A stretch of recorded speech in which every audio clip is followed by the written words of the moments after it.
Concerning survival in myelofibrosis, we have to repeat that we have to follow guidelines.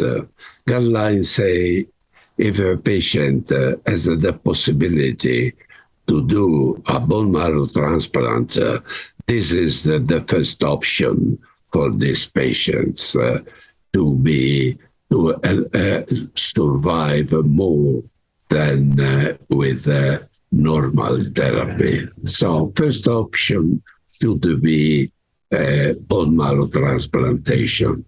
But it's clear that patients over 70, 75 cannot be transplanted without incurring in high mortality. So you have to treat these patients.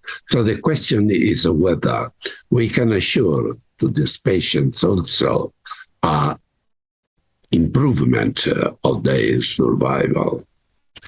Formally, we don't have a demonstration in a clinical trial designed to answer this question, combining randomizing patients with Ruxolitinib or with another drug, a comparator.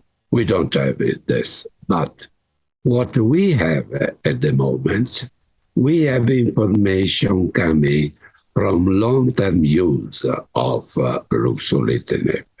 For instance, we have a registry on myelofibrosis enrolling more than 1,000 patients since many years.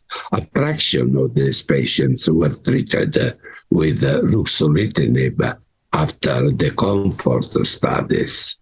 Another fraction, they were treated with hydroxyurea. So what we demonstrated that when a patient needs to be treated with a cytoreduction because of splenomegaly, because of symptoms, or for other reasons, if you treat these patients with Ruxolitinib, we observed a longer survival as compared to those treated with hydroxyurea.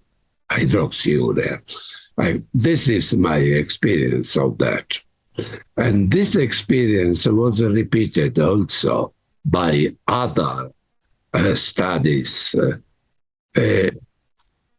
As I said, now we have information about the long-term survival after Ruxolitinib, but we don't have a formal clinical trial.